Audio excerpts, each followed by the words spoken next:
Aquí es donde comenzó la cultura india, tal como la conocemos.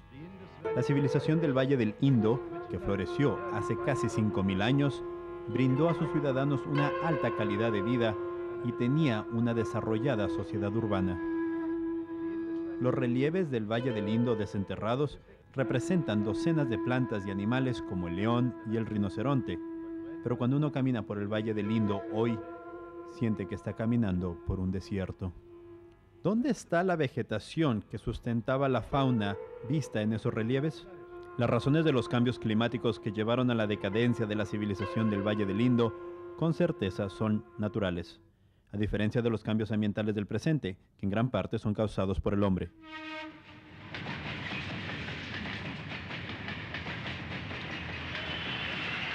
Es claro que la India y el mundo enfrentan una crisis ambiental de proporciones masivas. Y sin embargo, uno de los rasgos más importantes de la sabiduría de la India es la manera como se ha pensado en la relación entre los humanos y sus alrededores desde hace años.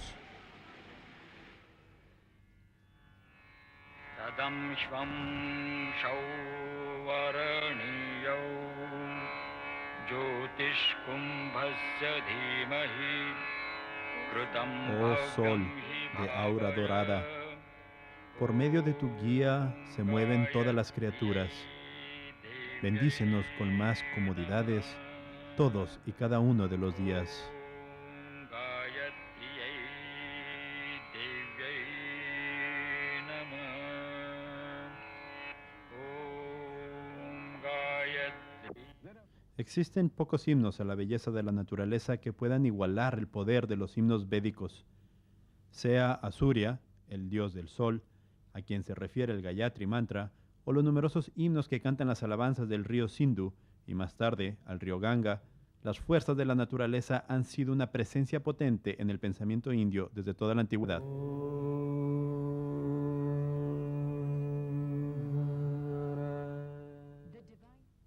Las aguas divinas, los purificadores de cientos, regocijándose en la naturaleza innata, siguen las sendas de las fuerzas naturales que ofrecen a los ríos tu tributo, rico en afecto y en amor.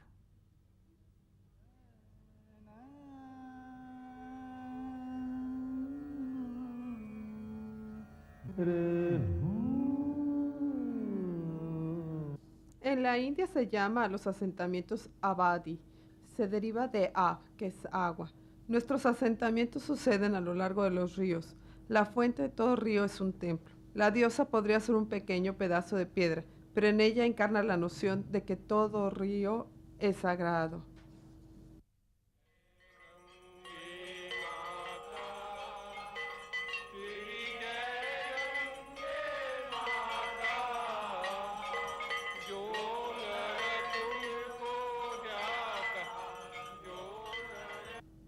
Miremos nuestros mitos.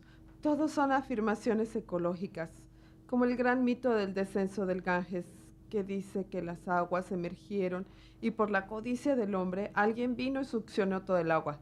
Después de lo que ocurrió fue que el agua ascendió y hubo hambruna, pestilencia, etc. Entonces, ¿qué se puede hacer? Entonces la austeridad del hombre fue necesaria. De aquí que un Bajirat tuviera que pararse sobre un pie y hacer sacrificio. Pero entonces las aguas descendían sin control. Así que tuvieron que devolverlas porque al descender el Ganges sin control, habría inundaciones. Fue cuando Shiva ofreció sus cabellos para contener el agua del río. Suena como una historia romántica, pero en realidad el mito dice que si las aguas iban a emerger del río glaciar, tendrían que ser contenidas y controladas. ¿Y cómo? Los bosques de los Himalayas lo harían. Estos cabellos de Shiva son nuestros grandes deodares y pinos.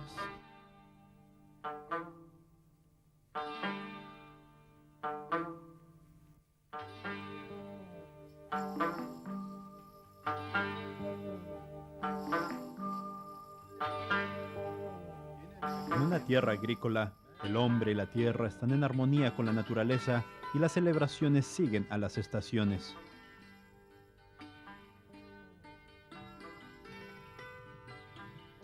Los festivales son tiempos para hacer una pausa, para orar por el ganado y que trae prosperidad a la gente.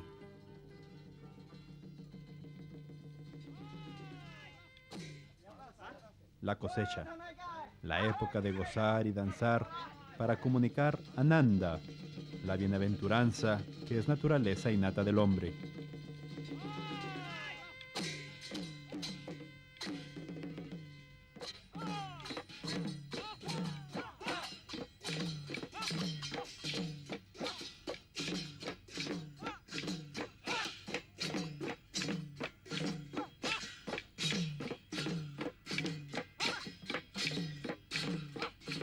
Tanto el hinduismo como el sikhismo o el islam vinieron mucho más tarde, mucho más tarde.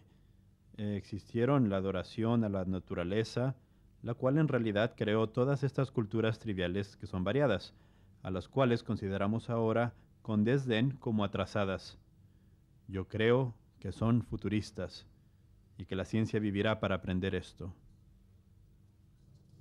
Entre las tribus remotas de la India están los Hongis, quienes viven en armonía con la naturaleza como parte de ella. Ellos usan sus dones gentilmente, sin perjudicar a sus criaturas, por ejemplo, de esta planta, cuyos jugos los protegen de las picaduras de las abejas. Ellos saben extraer la miel sin destruir las abejas. Esto es importante para los Hongis, quienes viven en las islas aisladas de Karnikobar y Andamanans. El suyo es un mundo que por necesidad tiene que ser autosuficiente. Visiones como las de los Hongis pueden ofrecer lo que necesitamos hoy.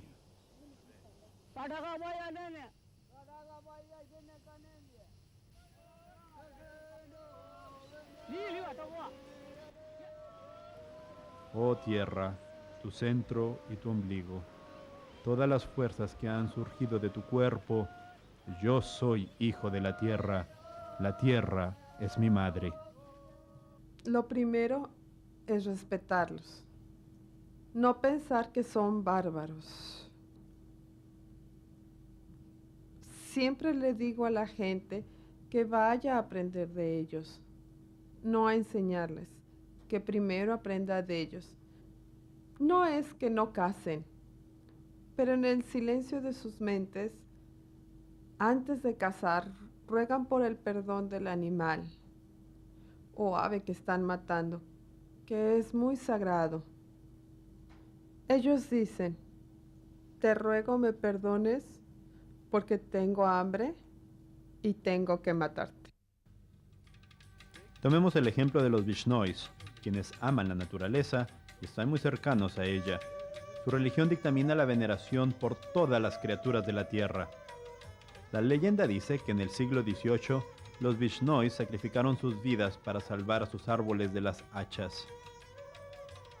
Este evento aportó inspiración a similares movimientos ambientalistas contemporáneos en la India.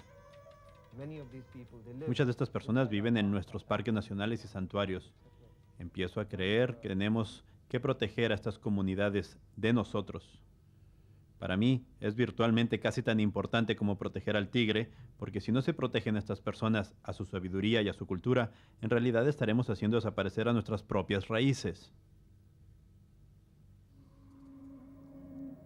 Tapovan o bosques sagrados son bosques densos, no alterados por el hombre o la sociedad. Durante años hubo bosques sagrados en todo el país protegidos por la gente local.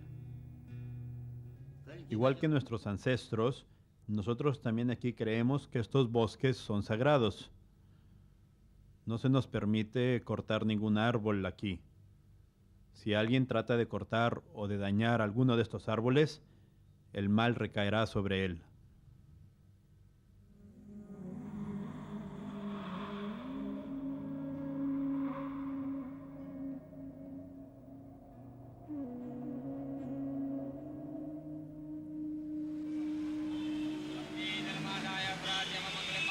Una escena que se puede ver incluso en una calle lateral de una población congestionada es la adoración del sagrado árbol baniano. Es parte del ritual de adoración de árboles que se practica en toda la India.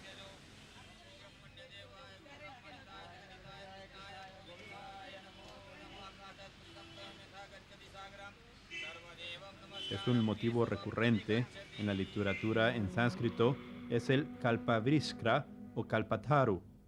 Cualquier deseo que tengas lo puedes cumplir la rama de este árbol que concede deseos. El kalpavriksha es un contexto más amplio que representa la cubierta verde entera del planeta.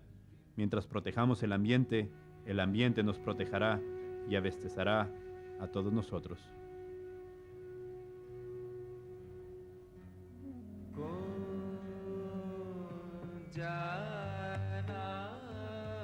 Vrindavan, el hogar de Krishna, el dios pastor, en un tiempo era un bosque denso. Los devotos creen que el espíritu de Krishna habita aquí. Es un acto de reafirmación de su fe y de las enseñanzas de Krishna.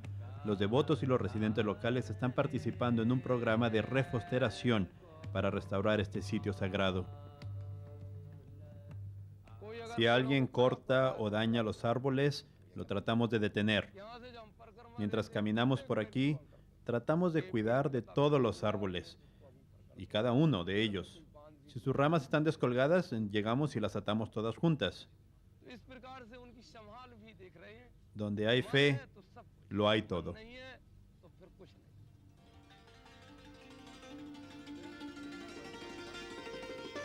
En pinturas miniaturas como estas es evidente que Vrindavan fue en un tiempo un bosque denso. Los bosques, ricos de flores multicolores y huertos, fue el sitio favorito de Krishna cuando él se entretenía y danzaba con las gopis o damiselas y atendía a sus vacas. Las enredaderas y las ramas de los árboles de Vrindavan, en verdad, son las delicadas extremidades de las gopis danzantes. ¿Cómo se atrevería alguien a cortarlas? Krishna, el avatar o la encarnación del señor Vishnu, el protector y el preservador de este universo, es una de las más grandes figuras de la tradición hindú. Entre las muchas lecciones que él nos enseña está el profundo respeto por el medio ambiente.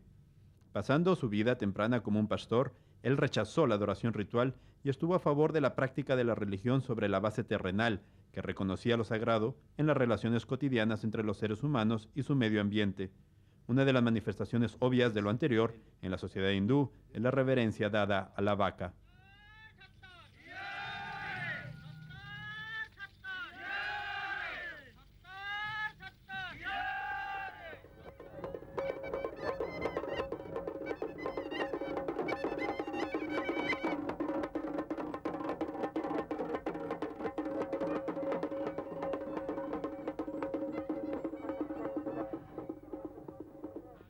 Nandi, el toro del dios Shiva, es considerado como su vehículo, pero como es uno de sus devotos favoritos, él ocupa un lugar especial afuera de los templos a Shiva, resaltando el hecho de que no hay distinción entre el hombre y animal a los ojos de Dios.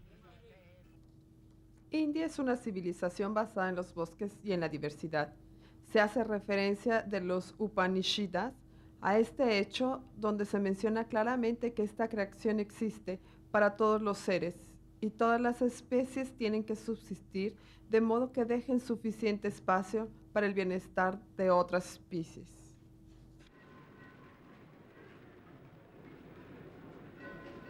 La reverencia a la naturaleza y a sus criaturas se puede llevar a unos extremos, como en este templo dedicado a las ratas.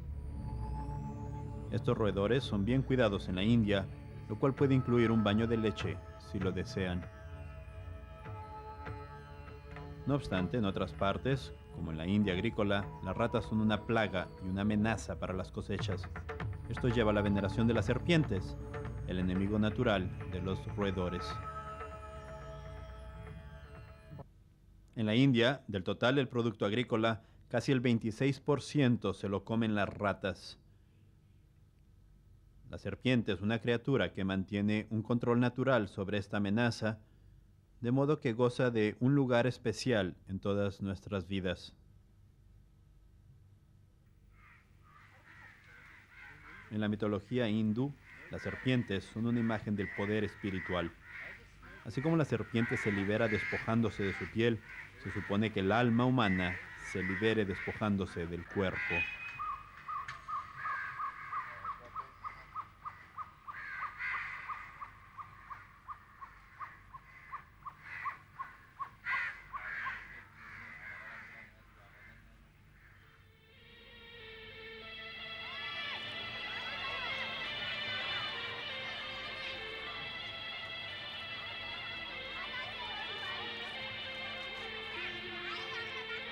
Una vez al año se celebra el Día de la Serpiente. Es un día festivo especial llamado Nakshpanchami. Se adora a las serpientes. Luego son liberadas en la selva, en donde permanecen. Nuestra visión del mundo está mucho más arraigada, mucho más tejida con la vida natural. Hay muchas conexiones. No tenemos una distinción fuerte entre los varios órdenes de la existencia. No diferenciamos mucho entre los humanos y los animales. Los mundos animales y humanos fluyen el uno dentro del otro. De modo que podíamos imaginar que la conciencia de los animales era igual que la nuestra. Lo hemos visto en muchas religiones, budismo, jainismo, hinduismo. Esto es en gran parte del espíritu animista y no el que el ser humano es un elegido por Dios.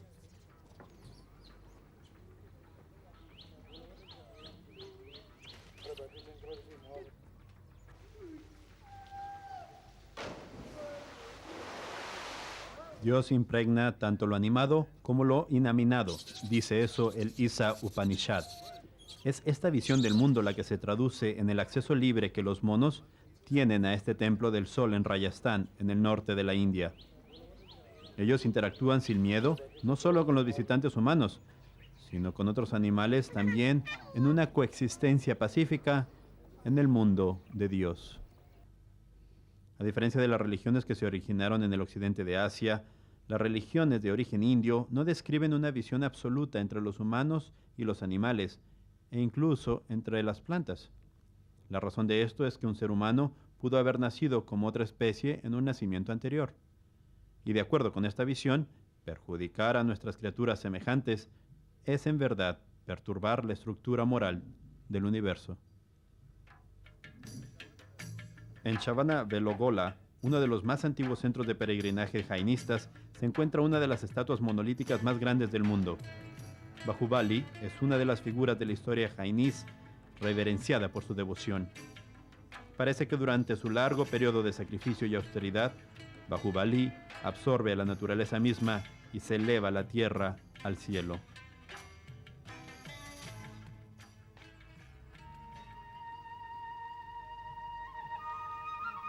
No quiero un reino ni un lugar en el cielo.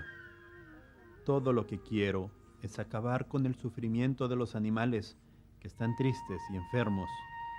Este es mi único deseo.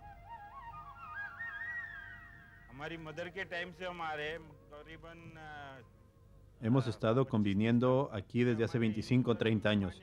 De acuerdo con nuestra religión hindú, la vaca se respeta tanto como a nuestra propia madre. Así que venimos aquí a alimentarlas con toda la frecuencia que podemos. El jainismo es una religión que enfatiza fuertemente la no violencia y el cuidado de las criaturas de Dios, por muy pequeñas que éstas sean. Estos panchrapoles, o hogares para los animales enfermos y viejos, muchos de los cuales son financiados por jainistas, traducen la idea de proteger a los animales en una acción concreta.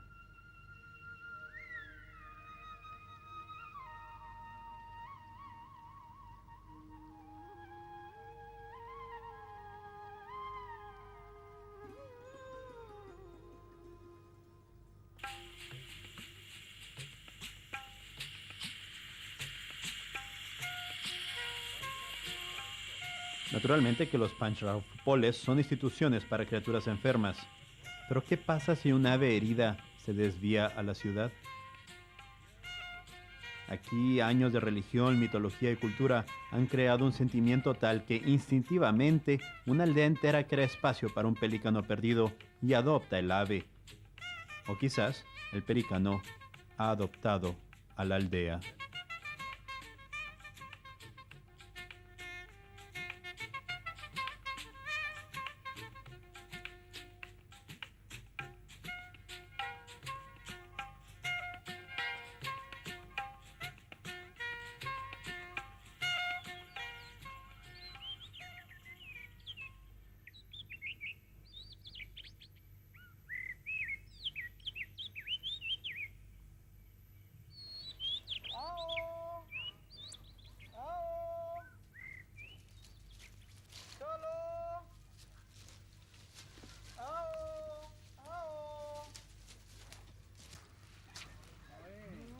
todas las criaturas me vean como un amigo, que yo mire a todas las criaturas con amistad.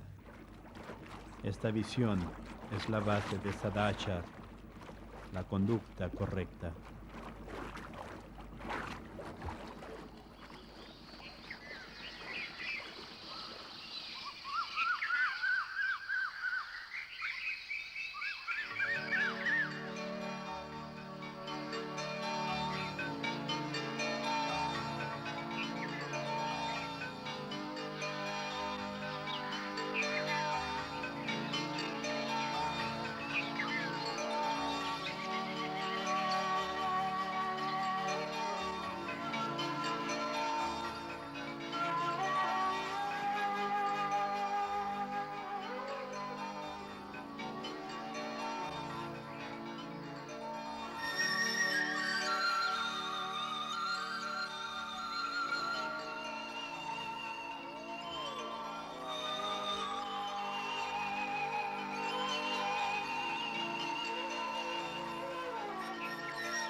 Érase una vez un erudito de la medicina llamado Jivaka.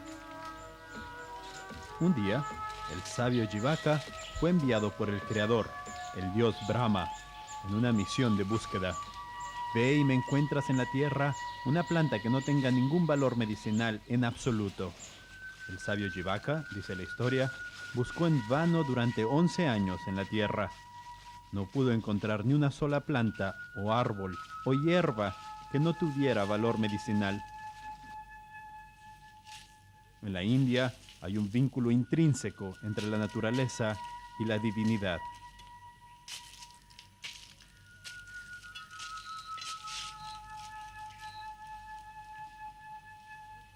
Cualquier cosa que destierre de ti, tierra, que eso crezca rápido de nuevo, oh purificadora, que no perjudiquemos tu vitalidad ni tu corazón.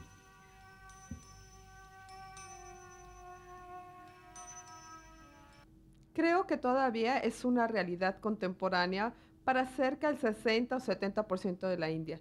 La realidad es que donde la gente labora, donde producen alimentos, cada vez que meten el arado dentro del suelo, se disculpan con la tierra y dicen, lo siento, no queremos hacerte más daño de lo necesario para alimentarnos. Cada vez que plantan la semilla dicen una plegaria, danos abundancia y que seas inagotable.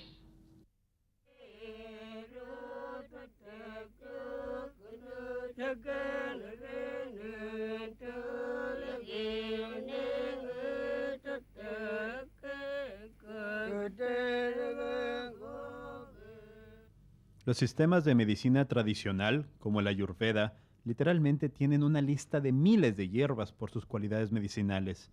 Pero es la destrucción de este medio ambiente natural lo que está llevando a la extinción, a la destrucción de estas plantas que salvan y refuerzan la vida. Por ejemplo, esta planta es rara. Se conoce como pandanus.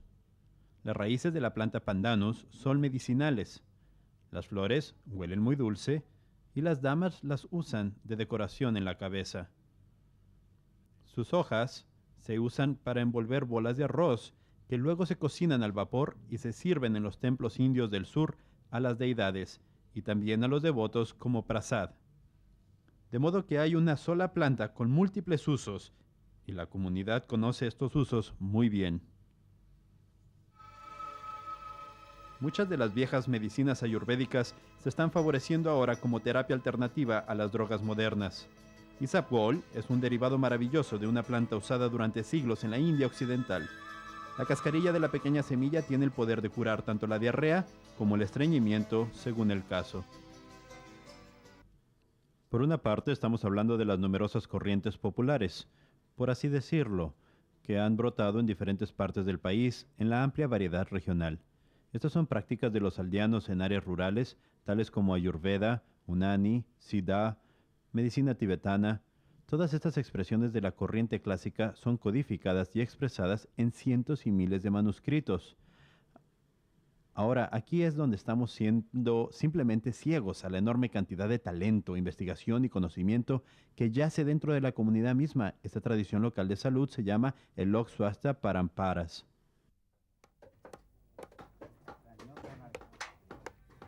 Sistemas holísticos y de curación natural como el Ayurveda, desarrollados a través de los siglos, no tienen el objetivo único de curar la enfermedad, sino que buscan armonizar el cuerpo y restaurar su estado natural de equilibrio.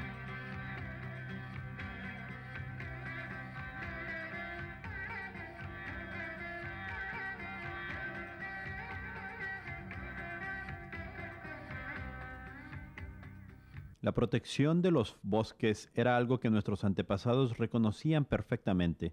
Después de todo, es en los bosques donde crecen las hierbas y las plantas medicinales. Muchos hogares tradicionales de hoy también tienen estas plantas.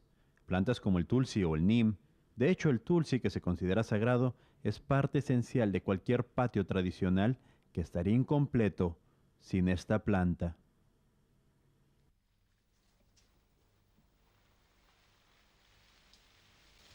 Esta es una planta muy interesante. Tiene poca semilla y un verdor hermoso. ¿Qué es? Estas son ramitas de árbol pangamia, que es un árbol muy popular en el sur de la India. Lo primero que se sabe de este árbol es que es muy fresco. Se le llama el refrigerador de la naturaleza. ¿Refrigerador de la naturaleza? Sí, si alguien quiere mantener un coco tierno fresco durante largo tiempo, debe cuidarlo con estas hojas. Esto lo mantendrá así frío durante todo el día. ¿Y el aceite del fruto de esta planta se usa para encender lámparas? Tradicionalmente se usaba para encender lámparas. Ahora los aldeanos lo usan regularmente como sustituto del diésel. Siempre hablamos del conocimiento formal que todos nosotros generamos dentro del laboratorio usando batas blancas y trabajando allí. Pero lo que ocurre es que existe una sabiduría tradicional que durante siglos fue transmitida por medio de nuestros artesanos, nuestros granjeros, el folclore, etc. Y creo que es una de las herencias más ricas. Desafortunadamente, está un poco dispersa y no hemos podido derivar el máximo beneficio de ella. Durante siglos, cada comunidad a lo largo del subcontinente ha desarrollado su propio sistema local de salud basado en hierbas cultivadas localmente. Ahora se están haciendo serios esfuerzos para entender, registrar y codificar esta información sistemáticamente.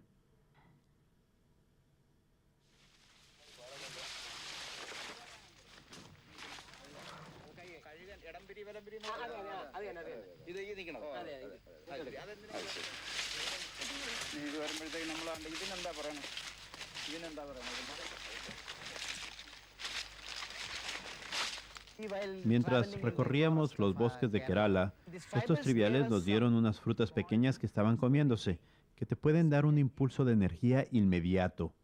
No te sientes fatigado. Primero sometí esta planta a una investigación farmacológica y finalmente encontramos que tiene un gran potencial como aumentador inmunológico adaptogénico, particularmente contra la fatiga. A medida que redescubrimos nuestro conocimiento herbario antiguo, nos encontramos enredados en problemas de los tiempos modernos. ¿Quién es el dueño de estos tesoros de la naturaleza? Es un adelanto único. La tribu Kani de Kerala comparte los beneficios comerciales de la sabiduría herbaria.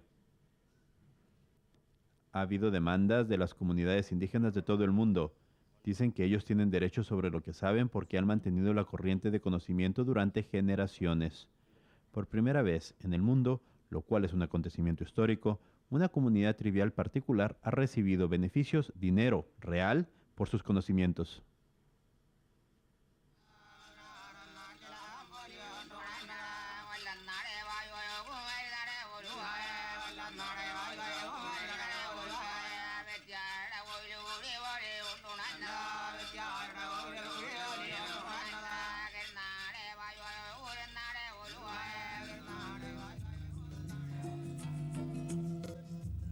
Las casas tradicionales indias están sintonizadas con los elementos de la naturaleza. Están adaptadas a las diversas exigencias del clima. Crean espacios y estructuras que no solo forman parte integral del medio ambiente, sino también reflejan el sentimiento social y filosófico de la comunidad. Toda forma construida es un mandala, un modelo que representa la naturaleza del cosmos. De las estructuras sagradas antiguas como las estupas a la vivienda moderna de poca altura, la arquitectura india refleja formas que se encuentran en la geografía india, las cuales tienen un significado en otro paisaje, el de la conciencia india.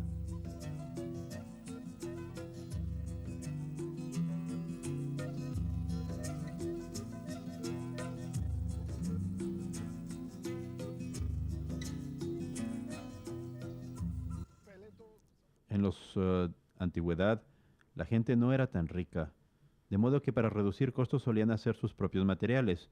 Usaban barro de los terrenos para hacer ladrillos, y este método es ecológicamente sano y ocasiona un daño mínimo a la vida. Ellos usaban materias primas de sus alrededores. No requieren material de alta tecnología para construir casas simples de 1 o 2 pisos. Se mantiene la estructura pesada en la base. Y así, de esa forma, queda muy bien. A mí me gusta mucho. El estiércol de vaca mezclado con barro se usa comúnmente como pañete para el piso y los muros del hogar rural. Es un tanto higiénico, antiséptico y además bonito. Cuando vienes a un lugar húmedo, necesitas la brisa. Humedecer el aire no lo enfriará. Ya es muy húmedo.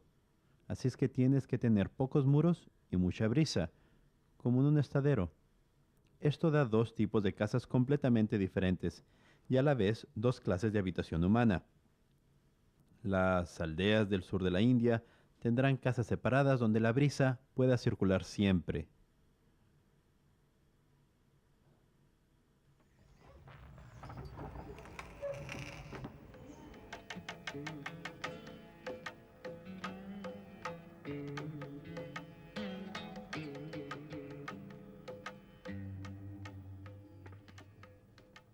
El Palacio Padmavadapuram en Trivandrum es un lugar muy humano e inteligente.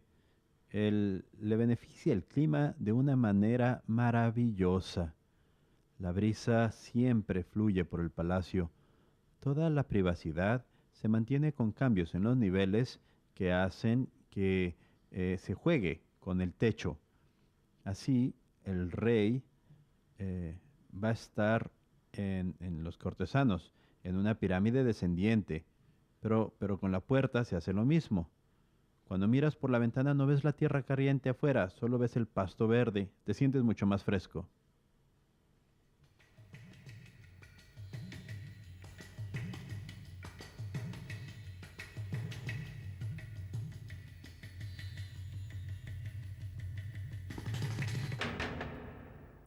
Los edificios, según la parte de la India en la que me encontraba, eran de piedra, barro, madera o incluso bambú. Y claro que me quedé asombrado al descubrir con mucha frecuencia que edificios de ciertos materiales que a mí me parecían muy primitivos habían estado de pie desde hace 50, 100 o incluso 200 años. De modo que, obviamente, debe haber algo en ellos que los mantiene tantos años. Por ejemplo, el barro raramente era solo barro. Lo mezclaban con toda clase de cosas. En una área lo mezclaban con paja picada o busha o algo parecido. En otra área maceraban una planta de cactus y el líquido blanco que salía se mezclaba con un balde de agua y luego todo esto con el barro. Era una especie como de goma que lo pegaba, toda clase de cosas.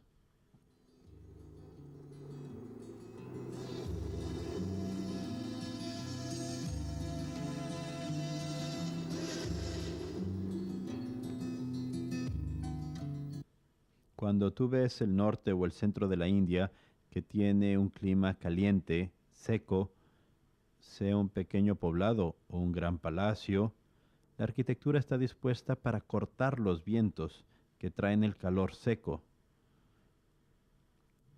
Entonces se atrapa el aire dentro de los muros y se humedece con una fuente o con algo. Se ven bellos ejemplos de esto en los palacios y en las casas pequeñas. Algo como en Jaipur, donde se ve el Palacio de los Vientos, el Hawa Mahal. Es absolutamente brillante. Es como un gran radiador de un carro o algo así. La brisa lo atraviesa y solían tener agua goteando para poder humedecer toda la brisa. Estas celdas de meditación construidas para los monjes jainistas son un alivio bienvenido de las altas temperaturas del exterior. Un sistema ingenioso de canales de agua y conductos de aire proveen un método natural de aire acondicionado. Todo esto hecho en el siglo II a.C. Hay un dicho antiguo que dice que erigimos nuestras edificaciones y luego nuestros edificios nos construyen a nosotros. Es absolutamente cierto, es un proceso gradual. Lo que nosotros leemos es lo que la gente piensa de su vida, etc.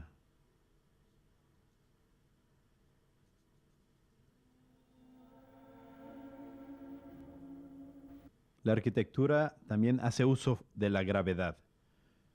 Los sistemas reunidos eran todos los de la naturaleza. Es decir, el hecho es que cuando la gente pone un templo en la fuente de un río o de un arroyo, fuera en Kutch o al sur de la India, todos aseguraron que el verde que existía permitía que el agua se filtrara y que el agua pura fluyera mientras que el sedimento se retenía. Nuestro sistema de canales es igual. Usamos la gravedad de forma tal que hicimos pozos, dejamos fluir el agua contaminada se desviaba a otro sitio por un canal y el agua pura continúa. Las comunidades corrientes abajo usan esa agua. Ahora, si miramos estos pozos escalonados que existen por todas partes, lo que ellos hacían era casi orarle al agua. Hubo continuidad durante miles de años, de la civilización Harappa a la Mohenjo-Daro, a todas las civilizaciones del Valle del Indo y a otras partes. Era un método altamente sofisticado de recolección y distribución de agua. Cabe mencionar que ahora los más avanzados pensadores en el tema de la gestión de agua dicen que si la India ha de retener su seguridad de agua en el futuro, tendremos que retroceder y resucitar los sistemas antiguos. Esto no se desprende de una noción romántica de regresar al ayer, sino que será el resultado de una noción realista, simple y ordinaria. Quiero tomar agua. ¿Puede el pensamiento tradicional de la India tener una influencia en el mundo moderno? Uno de los primeros en lograr esta síntesis fue Mahatma Gandhi. Él fue el pionero de la filosofía de la descentralización del control político, soluciones locales pequeñas y tecnología apropiada en armonía con el medio ambiente, que solo ahora está siendo favorecida en todo el mundo.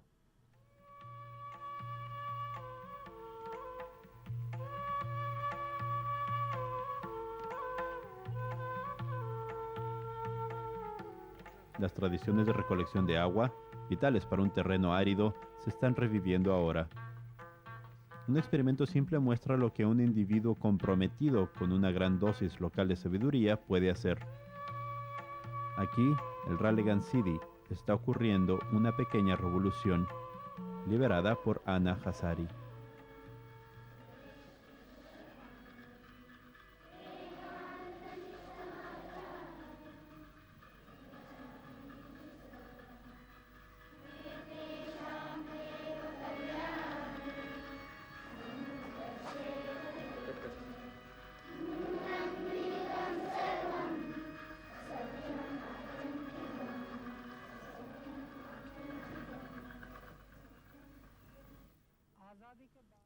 Después de la independencia, Mahatma Gandhi tenía una visión de una nación poderosa e independiente. Logramos la independencia, ahora necesitamos construir una nación más fuerte. ¿Cómo lo hacemos? Así que Gandhiji abogaba por un retorno a las aldeas. Hasta que no seamos aldeas dependientes, autosuficientes y autogobernadas, no podremos construir una nación fuerte.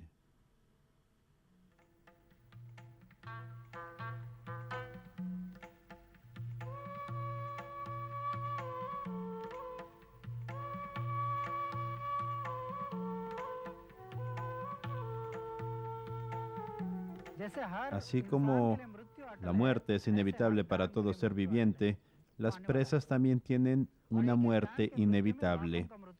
La muerte de una presa involucra la muerte de miles de personas. Sin embargo, si necesitamos salvar a las presas, necesitamos erigir pequeñas estructuras sin perder de vista las aldeas.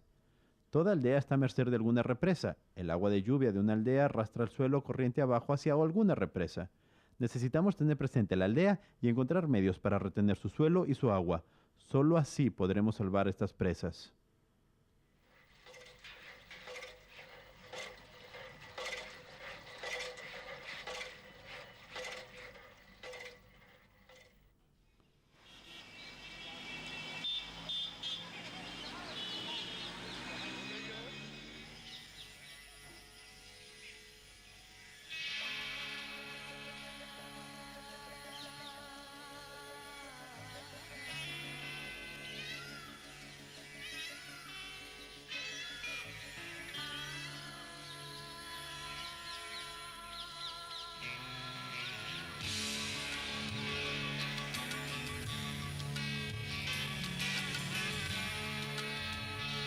Las creencias religiosas de la India, el pensamiento filosófico, las tradiciones tribales, nuestra herencia artística, así como la tecnología y la medicina indígenas, todas resaltan la importancia de vivir en armonía con nuestro medio ambiente y de proteger nuestros recursos naturales.